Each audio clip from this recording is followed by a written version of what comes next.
तो आज हम बात करेंगे क्लास 9 के बायोलॉजी में फर्स्ट चैप्टर जिसका नाम है the fundamental unit of life, यानी कि जीवन की आधारभूत इकाई क्या होती है। जीवन की आधारभूत जो इकाई होती है वो होती है सेल।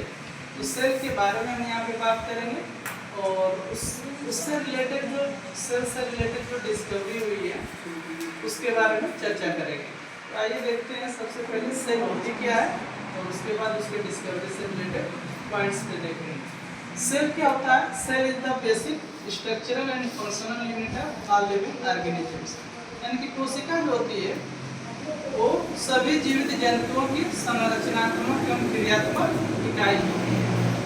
अब हम बात करेंगे कि जो कोशिका है वो कैसे संरचनात्मक और क्रियात्मक इकाई है।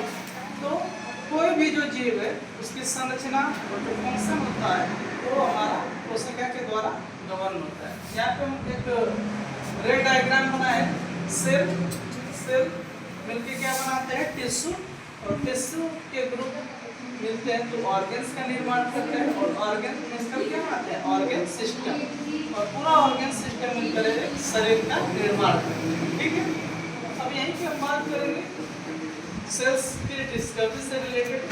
तो पहला है कोशिका की खोज। कोशिका की खोज कौन किया था उसकी बात करेंगे। यहाँ पे सबसे पहले जो है कोशिका की खोज जो है वो रॉबर्ट हुक नामक साइंटिस्ट ने किया था। इन्होंने क्या किया कि तो अपने द्वारा जो है माइक्रोस्कोप बनाया और उसके द्वारा सबसे पहले प्लांट के बार्क को देखा और उन्होंने पाया कि जो सेल है वो कम्बलाइज उसमें दिखाई देती है, यानी जो मधुमक्खी का छत्ता होता है वैसा ही कुछ इनको उसमें दिखाई दिया। बट ये जो सेल जो डिस्कवर किए थे वो कैसे सेल थे? वो थे डेड सेल। ठीक है, इसके बाद जो दूसरे साइंटिस्ट हैं जिनका नाम है एंटोनी वन ल्यूवेनहॉफ, और इन्होंने सबसे पहले जीवित कोशिका को देखा था। ठीक है, बट इन्होंने इसका नाम दिया था एनिमल क्यूब्स।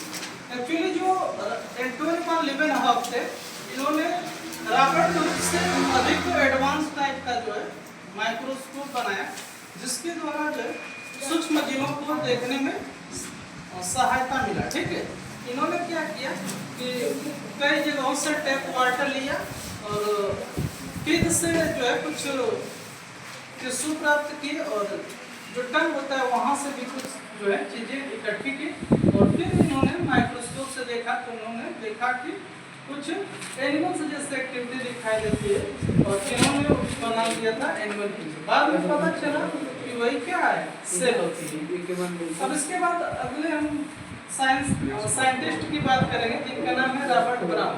रॉबर्ट ब्राउन ने सबसे पहले जो है न्यूक्लियस यानी कि केंद्रक की खोज की। इसकी खोज की केंद्रक की। इसके बाद किंजे जो है इन्होंने सबसे पहले जो है प्रोटोप्लाज्म की खोज की। प्रोटोप्लाज्म की अगर बात करें तो ये हमारा केंद्रक और केंद्रक के चार ये जो सेल है सेल मेम्ब्रेन है वो सेल मेम्ब्रेन और न्यूक्लियर मेम्ब्रेन के बीच जो है एक लिक्विड फ्लूइड पाया जाता है जिसको हम लोग प्रोटोप्लाज्म कहते हैं। प्रोटोप्लाज्म, और इसी प्रोटोप्लाज्म में जो है हमारा पूरा का पूरा सेल ऑर्गेनल्स प्रेजेंट होते हैं इंक्लूडिंग और न्यूक्लियस। तो प्रोटोप्लाज्म की जो खोज है वो किंजे नामक वैज्ञानिक ने किया था। इसके बाद आते हैं स्लाइडेन, जो साइंटिस्ट हैं जिन्होंने सबसे पहले सेल थ्योरी दिया था यानी कोशिका सिद्धांत दिया था। कोशिका सिद्धांत है क्या कि जितने भी ऑर्गेनिजम्स लिविंग ऑर्गेनिजम्स हैं उनका जो स्ट्रक्चरल और फंक्शनल यूनिट होता है वो होता है सेल, यानी कि the cell is the basic structural and functional unit of living organisms. पहला पॉइंट इन्होंने दिया था सेल थ्योरी में। दूसरा चीज ये बताया था कि all living organisms made up by cell, यानी कि जितने भी जीवित जंतु हैं ऑर्गेनिजम्स हैं वो किससे मिलकर बने होते हैं? कोशिका से। बट ये दोनों साइंटिस्ट ये बताने में फेल हो गए कि कोशिका का जो कोशिका है वो आई कहाँ से है। ठीक है, इसकी उत्पत्ति कैसे हुई? तो यहाँ पे साइंटिस्ट आते हैं जिनका नाम है रुडॉल्फ विर्चोव, जो बताते हैं कि जो सेल है वो कहाँ से आती है? इन्होंने बताया, एक स्टेटमेंट दिया कि the sales comes from the pre existing cells, यानी कि जो कोशिका है वो पहले से मौजूद जो कोशिकाएं हैं उनसे उत्पन्न होती है। तो ये था ऑल अबाउट कोशिका और कोशिका से रिलेटेड डिस्कवरी के बारे में। अब हम आगे पढ़ेंगे कोशिका के टाइप, कितने टाइप कोशिका होती है।